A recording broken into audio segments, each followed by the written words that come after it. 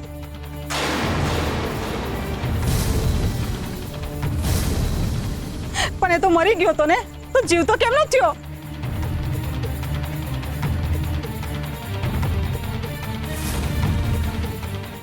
આ નિમલો પાછો હું કામ આવ્યો? જો ઈ મને જોઈ ગયો ને મારું નામ આપી દીધું તો પછી મહારાજ મને જોવા લાયક નહીં રાખે. હું મરી નતો ગયો, મને મરેલો જાહેર કરવામાં આવ્યો હતો. તને મરેલો જાહેર કોણે કર્યો? જવાબ આપ. તને જીવતાને મરેલો જાહેર કરવાનો અપરાધ કોણે કર્યો છે?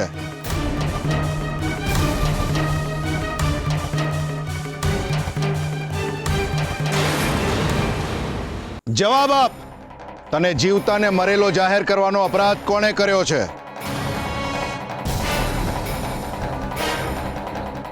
ફસાઈ ગયા પૂજારી બાપા. બગલા, આ ઝેરની પોટલીને અંદર જ રાખ. હવે પૂજારી બાપાનું કાસળ કાઢવા ઝેરની જરૂર નહીં પડે.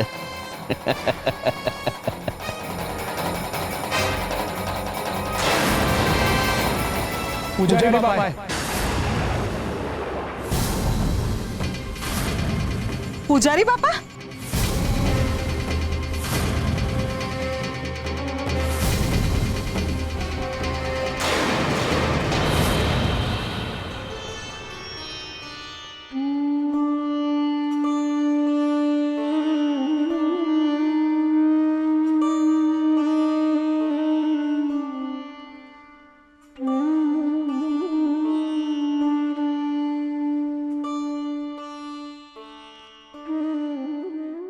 બહુ દિયે ગિરાયો મારો લાલ. હે ગોરા બેટા, તને ભૂખ લાગી હશે ને? હું ખાહે તું? હું તારા હાટુ રોટલા ઘડી દઉં. હો માં, તું મારી પાસે બહેને?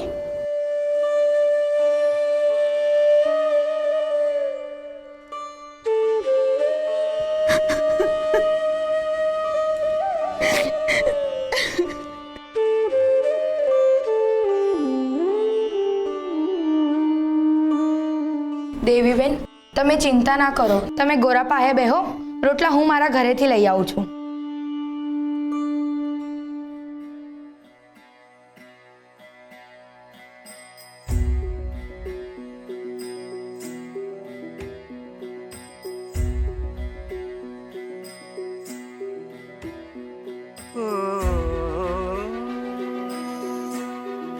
હરી,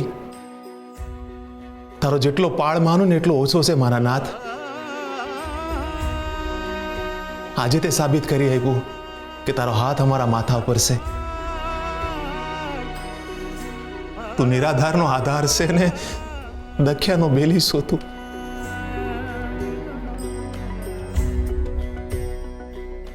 ખાલી એનો હાથ જ નહીં, એનો સાથ પણ છે ભગત. એની લીલા અપરંપાર છે. આ એની જ કૃપા છે કે બાળ ગોપાળની મૂર્તિ પૂજારી બાપાના ઘરેથી ગોરા પાસે પહોંચી ગઈ. હા, સાચી વાત છે ભાઈ.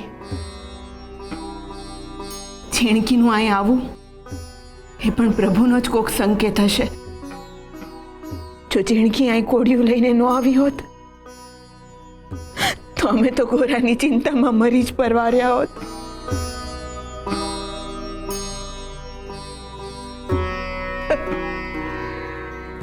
માં,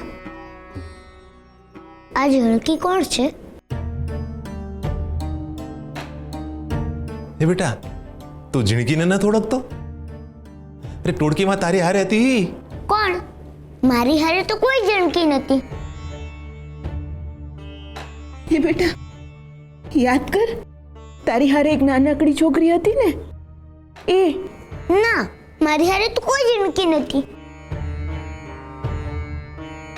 પણ મારું સાચું નામ ઝીણકી થોડું છે. આ તો રાધિકા છે. અરે હા ભગત, આપણે તો હંધી ચિંતામાં છીણકીને એનું નામ પૂછવાનું જ ભૂલી ગયા.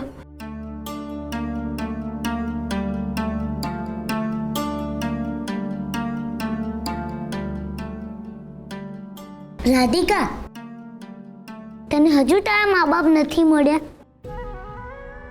ના.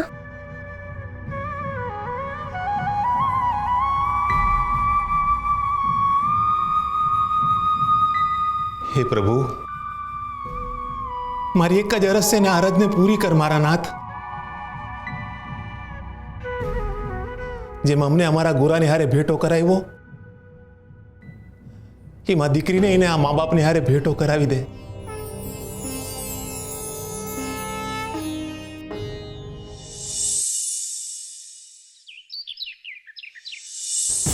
મહારાજ, પૂજારી બાપાએ મને કાવડિયા દેવાનું કીધું હતું. મારી પાસે બબ્બે કામ કરાવ્યા, પણ કાવડિયાના નામે કંઈ નહીં, હાવ મફતમાં કામ કરાવી લીધું. મારે કાવડિયાની જરૂર હતી એટલે જ તો મેં કામ કર્યું ને.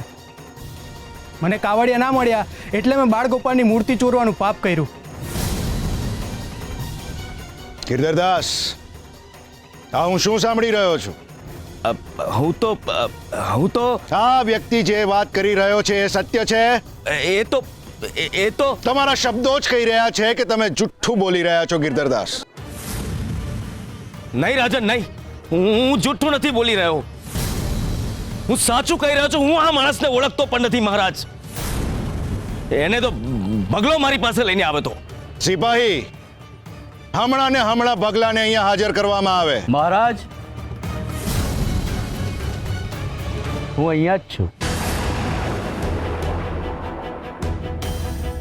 ગિરધરદાસ જે વાત કરી રહ્યા છે એ સત્ય છે?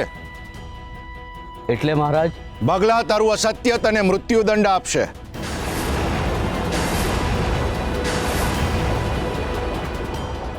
હા મહારાજ, આ નિમલાને હું જ અહીંયા લઈ આવ્યો હતો. જોયું, સાંભળ્યું તમે રાજન? પણ તમે જ તો કહ્યું તું કે તમારે માણસની જરૂર છે જન્માષ્ટમીના કામ હાટું. હા, પણ ગામમાં બીજા ઘણાય માણસો છે. તું આને મારી પાસે શું કામ લઈને આવ્યો? આપણા ગામના હંધાઈ લોકો કામમાં હતા એટલે હું આને અહીંયા લઈ આવ્યો. પણ મને શું ખબર કે તમારે આનું આવું કામ હશે.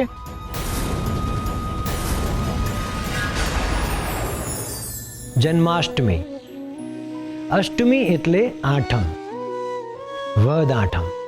જે તિથિને જગતના નાથે પોતાના જન્મ માટે સૌથી ઉત્તમ તિથિ ગણી છે એ તિથિ, જેને કહેવાય છે જન્માષ્ટમી. જન્માષ્ટમી એ મારો જન્મદિવસ છે. આ એ જ દિવસ છે જે દિવસે મા દેવકીની કુખેથી મારો જન્મ થયો હતો અને મા યશોદાના પાલવને હું પામ્યો હતો. મારો જન્મ કોઈ સુંદર સ્થળે નહીં પરંતુ કારાવાસમાં થયો હતો. મારો જન્મ ભલે મૃત્યુના નિમંત્રણ સાથે જ થયો હોય, પરંતુ કર્મ અને ધર્મથી ઉપર કોઈ જ નથી. જેના પ્રારબ્ધમાં જ જીવન લખ્યું હોય, કાળ પણ એને મારી નથી શકતો. પોતાના જન્મ દિવસે અને પછીના દરેક દિવસે મનુષ્યએ સુખ, શાંતિ અને આનંદ જેવા ગુણોનો પોતાના મનને આંગણે મેળો ભરીને રાખવો જોઈએ. જન્માષ્ટમી એટલે સંસારના દરેક જીવમાં બાળ ગોપાલ રૂપે થતો મારો જન્મ.